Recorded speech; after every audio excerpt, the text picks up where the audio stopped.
Hey everybody, another instant react from the Packers draft, and they have just selected Colin Oliver from Oklahoma State. And what have we decided? He's an edge player. He was a linebacker. He's listed as a linebacker a lot, but we've decided he's an edge player. Edge player, Larry. Some people in the pre-draft process are wondering if he'd be an off-ball type linebacker, but here's the thing. The guy's an athletic freak, and he is a natural pass rusher. Former Big 12 Freshman of the Year. He had 11 and a half sacks when he got on campus over there. You look at some of these intangibles, Larry's 4.59 in the 40 and a 39-inch vertical. There was the foot injury last year, but this guy knows how to rush the passer. Yeah, the part that really jumps at you is that he's natural at it. The movements, the intensity, the closing speed, it all comes natural to Colin Oliver. And that's it for the latest on the Packers draft. Keep it right here on Packers.com.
Glad to be here. Just want to touch base on our last 2 draft picks. Obviously, in the 4th, we took Barron Sorrell out of Texas, and then with our last pick, we took Colin Oliver out of Oak State.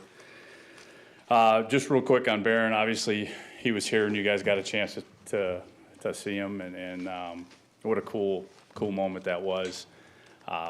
We did not know he was here, in the sense that wasn't the reason we picked him, but it's just, some things are just meant to be, and it was a pretty cool moment both for him and I think for the organization as well. Really love what he brings, both as a human being, just the ruggedness and physicality this guy plays with. You define him, I just say he's a football player. He's gonna make us better, he's gonna make that room better. And then Colin Oliver, he dealt with a little bit of an injury this year, didn't play a lot, but the one thing about him, especially back to the 23 tape, you turn the tape on him and you can see he's got twitch and explosiveness off the edge that brings a little bit more of a unique skill set that way. He's also got some versatility that's going to allow him to potentially play some stack, and then he brings incredible special teams value with his whole skill set. So just really excited to get both those guys. And with that, I'll just open up to questions. Bill, what is it about Oliver that you guys feel so good about, given that he only played 5 quarters last year? Yeah, and it's partly go back to the tape from 23. He's one of those guys that makes an impact when you watch on tape, and then necessarily doesn't always come through in the stat sheet. And then through the process at the Senior Bowl, and then he worked at Indy as well. So there's a comfort level with where he's at. We talk versatility so much, but I think he's more than just a versatile player. He's got a niche that I think is going to allow him to see the field. Some people want to find out what he is. Is he a linebacker? Is he an edge guy? You say he's got a niche. What's the niche? The niche is he's a really good football player. He's if you say the old school DPR, situational pass rusher, if you want to put a tag on him right now, I'd say that's probably, if you were to put him in a position, that would be it. But we took him with the idea that the things that Coach Hafley wants to do, he's going to allow some multi-alignments that, just increased his value in our eyes. So Milt, with Barron, when did you guys realize he was across the street? It kind of encapsulates what happens in the draft room sometimes. You exist in this bubble through the whole draft process. And when Mr. Goodell got up there and said, "Oh, this kid is here," I thought he was having somebody else come up and announce the pick, not realizing he was actually in the green room. And you guys had a chance. It sounds like he paid his way here. Just wanted to be a part of it. And big, fast, smart, tough, good people who need football. I think with him, you can just check all those boxes. And if that isn't enough of an anecdote to tell you what kind of kid that is, I don't know what else. I'm sorry. Go ahead. You guys generally like, obviously really big edge guys who can play, both parts of the game. Has anything happened in the last year or two to make you think that a deep designated rusher is a good idea? And again, I don't want to pigeonhole these guys, but the league is such, the ball gets out so quickly that sometimes just the ability to win at the snap is, for certain guys, I think both these guys have that ability to do that. Not that the guys that we have currently on our roster don't. It's just the game has evolved, especially in the last 5 to 10 years, where the ball gets out so quickly that you have to have guys that can win in different ways. And you need guys that are more than power rushers, and I think we've got some of those guys too, but I think we've got a good group of just, edge guys right now, and I know Brian has hit on it before. We feel really good about those guys, and I think all these guys do is create more competition, and in the end, I think everybody's going to be better by us adding these two. How do you look at the Senior Bowl? It's obviously been a significant playoff for him. Yeah, I think there's a little bit of rust knocking that off. But I think the thing that stood out for us is just is the tempo that he played with and then the competes, you know, and he wasn't afraid to jump right back in. Bill, you've done this a long time. Yeah. I understand that the most important thing is, can the guy play or not play? Is he gonna help us win or not? But I've heard Goody now the last 2 days talk about Golden and Williams and say he's been through some adversity and come out the other side of it. He's talked about loving football. How much do you guys, how much of a piece of the puzzle is the other stuff, the stuff that doesn't get measured, that's not on tape? And is it more, you've done this for as long as you have, is there more to that now? Are you doing more of that? Has that always been that way? I think for any good scouting department, you have to wrap your mind around the fact that these are young men who've been through a life, you know, their life to this point is different than how I grew up in a small town in southwestern Wisconsin. You know, I never had to worry about locking our doors and, but so many of these kids come from so many different backgrounds, and adversity for one person could be a complete 180 for the other person, what they've had to deal with. So it comes in a lot of ways, and it's a roundabout way of answering the question, but I think if you have guys who've been through tough times, in their minds, whatever that tough time is, and they've come out okay on the other side, that they're gonna be callous enough to be able to handle the day in and day out of what it takes, not only to be in this league, but then to be successful. But at the same time, too, guys that haven't had to handle adversity and they've had a bunch of success, sometimes that's a greater measure of how guys handle the success. Okay, now, okay, you've achieved something now, you know, what do you bring the next day? And are you gonna bring guys with you? And we've talked a little bit about it, like leaders by example are great, but you need we need leaders that are gonna bring other people with them. And I think, you know, to Brian's credit, his time here and my time being able to be here, I think we've really done a good job of bringing those type of people here. What are things you look for that say to you, guys, when we get that player here, he's going to continue to work and ascend and grow and take advantage of the facilities and improve each month, each year? When we get a chance to sit down and visit with every player, you know, whatever touch point it is, I always ask myself, when you walk, even if it's a 5-minute conversation, can I trust this guy? And the conversations you have with coaches, the conversations you have with pro liaisons, and in the whole NIL world, it's become very transient. You know, you might have a kid that's been at 3 different stops, and it doesn't mean, I mean, I can't, you know, when you're being offered 7 figures to come play college football at a different university, I can't say, you know, that's a bad thing, and they're doing the best that they can with the information they have. But I just feel like, you meet somebody and sometimes you trust your instincts. Can I trust you? You know, am I gonna trust you? And it's, can I trust you to do the things, can we trust you to do the things that people don't see? And if what you've heard about their character and your interactions with those, when they match up, generally you're, you know, 99 times out of 100, those are the type of guys that are gonna make it. You know, in that same vein, we only know Barron for the span of a 20-minute press conference, but it was pretty emotional. Obviously, he was shouting out his family. Well, what did you learn about him in that process of, you know, going through this and just kind of the human that you guys were bringing in? I mean, Jason just showed us the clip.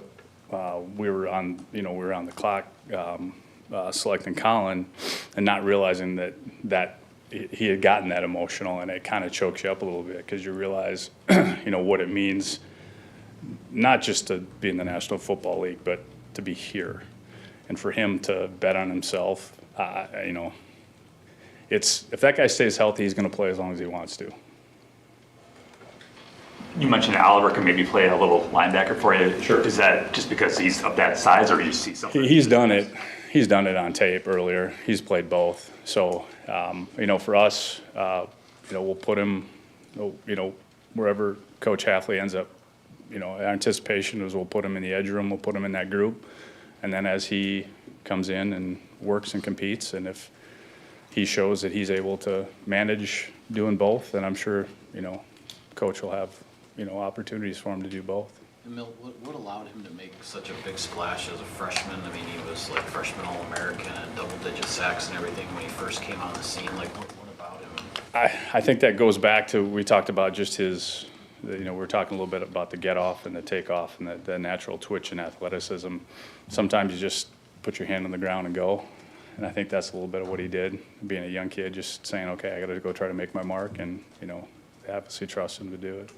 No, you mentioned special teams value with his skill set. He's done some of it, but not a ton. What about his skill set makes you think he'd have a great? Just what we're talking about, his change of direction, his acceleration. He's a pretty good tackler, when you see him playing the stack spot. So all those things generally translate. But then I think, Coach Bisaccia can speak to this more than I can, but I think sometimes about special teams is just the mentality too. I think he really has that. What are the disadvantages for being a shorter edge guy, and are there any advantages to that? I think leverage is an advantage. You think about some of the, like the Dwight Freeney's of the world. I was in Baltimore. We had Elvis Dumerville. He never measured 6 foot his entire life, but he just found a way, take off, leverage his ability to get under tackles who can't bend real well. Obviously, if they're not, it's the physics of football will come into play sometimes too. You get swallowed up by a big man, but the shorter edge rushers generally have that takeoff power, explosiveness, and their ability to leverage under people. Hey, Bill, speaking of big guys, on the other side of it is obviously Belton. Yeah. What did you guys see in him, and what does a guy with that size have to do to make sure that he's got the other things that make him effective? I think and I expect you guys will see it, training camp practices. There's a play style about him was one of the first things that jumps off the tape. And you always want to try to harness that back in versus try to get them to show you that. And he's just a versatile big man who plays with a tempo that fits regardless of scheme. Those guys play. And I think when you watch the tape, obviously you talk to him and you see the passion that he exudes when you talk to him as a football player, but also when that the tape matches that too. Two more, please. No, going back to my touchy-feely question from earlier, I'm curious, you just had another line about, can I trust him? Yeah. What, for you guys, when you're scouting guys, I mean, obviously they want to put their best foot forward, but do you think being able to read, whether it's figuring out if the guys on your DeSoto football team are those type of leaders or those type of guys or guys now, is that an art form that goes up, is that as much a piece of what you do as looking at tape and recognizing a guy's play style or his traits? I will not pretend to be an artist by any way, shape, or form, but I think it comes with experience. And anybody with an extensive football background can watch tape and see, okay, what kind of player they are. But so much of the responsibility we have as scouts is who they are. And that takes time. It's no different than evaluating tape. It takes connections. It takes spending extra time at practices. It's maintaining those connections. I know I've always referenced Ozzie a lot, but he would always challenge us every fall to develop 2 contacts you'll have the rest of your career, and to continue to foster those contacts because, and it's proven to be so true in the NIL world that we live in now, and the ability to make a phone call.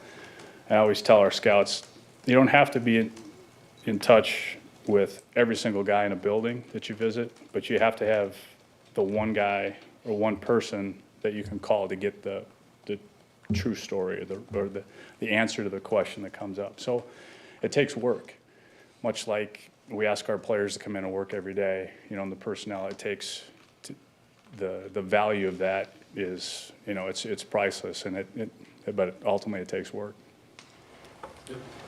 If I could real quick, just to close, we're supposed to get some shirts in, but with the facility being shut down, we weren't able to, excuse me for a sec.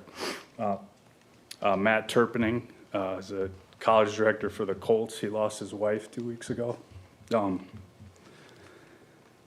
And we just want to, as a Packers, make sure that he knows we're thinking about him. So. Thanks, Bill.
Congratulations and welcome to the Packers.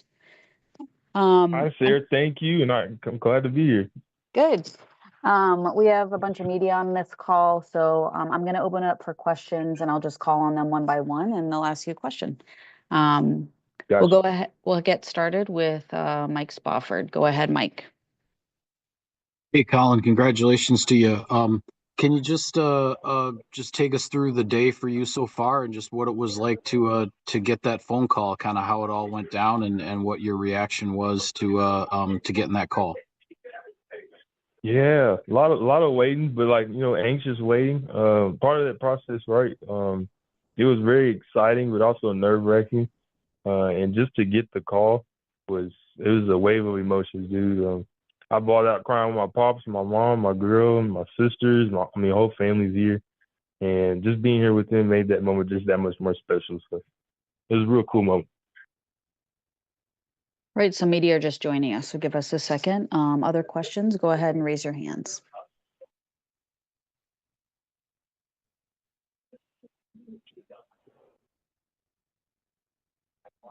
Go ahead, Mike. Yeah, Colin, were you thinking that you might get drafted sooner than this, or do you think, the foot injury and all that from last year kind of pushed you down draft boards, or just what was your sense of kind of where you stood? Yeah, I had a feeling the foot injury would do some damage to my draft stock, but it didn't do much, honestly. This is the range that my agent had told me about, and regardless if it was in the first, second, third, fourth, fifth, sixth, or seventh, even if I went undrafted, I was just happy to get an opportunity to go to the league because it's been a lifelong dream of mine. And when it finally came to fruition, man, it's a real cool feeling. So I honestly didn't pay much attention to the talk on where I was going. I did listen to my agent on the range, but I do feel like the foot injury did some damage. But at the end of the day, I got picked. So Paul Brettel. Hey, Colin, congratulations. The snaps at pass rusher, the snaps at linebacker. Can you just take us through that versatility and how that got implemented within your game at the college level? Yeah, man, it's part of who I am. I can do a lot of things very well, especially when I'm surrounded by good coaches and good teammates, good organization, a structured environment, and a great scheme like the Green Bay Packers have. It's part of my game, dude. Being able to do everything and being willing to do everything for the team. It's what I pride myself on, and it's honestly what I'm best at. So, Bill Huber. Hey, Colin, congratulations. What did you think when Coach Gundy compared you to Christian McCaffrey? It's a unique comparison, but Coach Gundy's Coach Gundy. He is unique, and that's my guy.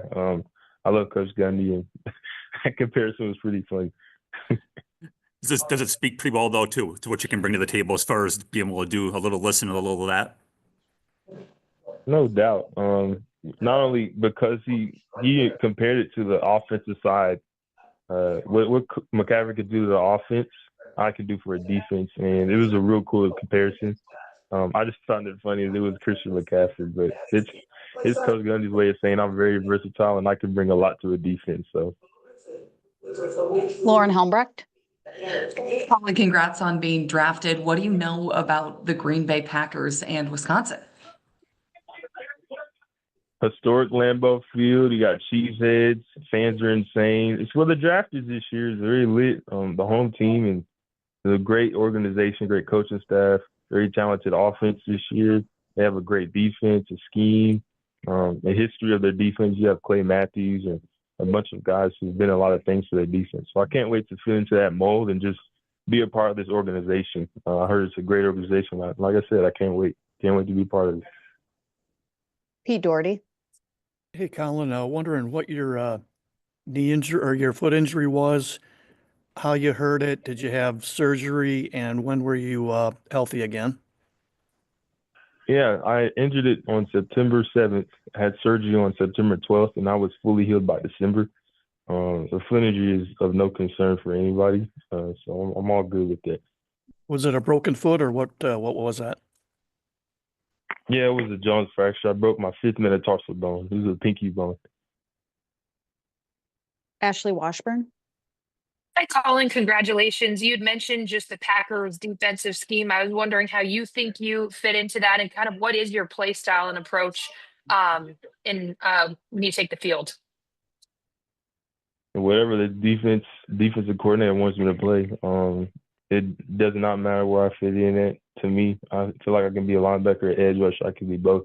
It's wherever the defensive coordinator sees me fit, and I want to play that, whatever that position is, to the best of my ability. Whether it's linebacker or edge, whether it's a punt returner, a kick returner, a quarterback, running back, whatever it is, I'm going to play to the best of my ability. Jacob Westendorf. Hey, Colin, congratulations. Here in Green Bay, a lot of the pass rushers are a little more win with power types. You're kind of more of a speed guy. How do you think that helps with your role here at the next level? Yeah, nice little change up it might be. I feel like, guys win how they win, and I win with speed when I do with power, but my speed also sets up my power. So it kind of keeps offensive linemen off guard, and, that's part of my game. Like I said, I can do a lot of things really well. So it'll be a great mixture of rushing and, it's those guys that are already there. They've established themselves, of course, and they're really good at what they do. So being able to learn from them as well and implement my own way of playing is going to be a pretty cool deal. Eric Boynton. Hey, Colin, congratulations. You were able to take part in the Senior Bowl. How important was that for you during the draft process, especially coming off the injury, to get back on the field and bring the scouts down in Mobile? Yeah, dude, it was very important to me. I needed to show coaches and scouts that I was fully healthy or fully healed from my foot injury, and being able to show them that meant a lot to me. And also just being on the field for the first time in months was a really cool feeling, to put the pads on, being in a locker room with guys that you're going to war with. It's an indescribable feeling. And being able to do that again after a long time off is really cool. So it meant a lot to me. Bill Huber. Yeah, Colin, your numbers are pretty incredible in a lot of ways. What made you so effective? Was it just the speed, or do you have more than that in your arsenal? Yeah, it was always speed with me. That's what I pride myself on, is my get off and how fast I can be a tackle to the corner. But also just to do it off of that with power, it makes my speed rushes that much more effective, and it also makes my power rush moves that much more effective. Being able to be versatile like that is a really cool thing, and I'm blessed to have the ability to do those things. So, Mike Clemens. Colin, we just talked to a member of the scouting department for the team, and obviously what they really based your tape on was from the 23 season. And tell us what was unique about that, how you approached that season, and the success you had. yeah, I was a linebacker, stack linebacker, outside linebacker, and I moved to the edge during pass rush situations. Our defensive coordinator utilized me all over the place on that year, and I loved doing that because it gave me a chance to show how effective I can be in multiple positions and multiple situations in the defense. So being able to do that for Coach Nara was really cool, and I don't blame him for basing it off of that 23 season, because we had a blast that year as a defense, and we went to the Big 12 championship, had a lot of great guys. One of my boys, Nick Martin, had a great year that year as well. He got picked up by the Niners, so that season meant a lot for us, and it was really cool to do. So. Any other questions for Colin? All right, Colin, we appreciate your time. Thank you so much, and we look forward to seeing you in Green Bay. Congratulations. All right, thank you. Thank you.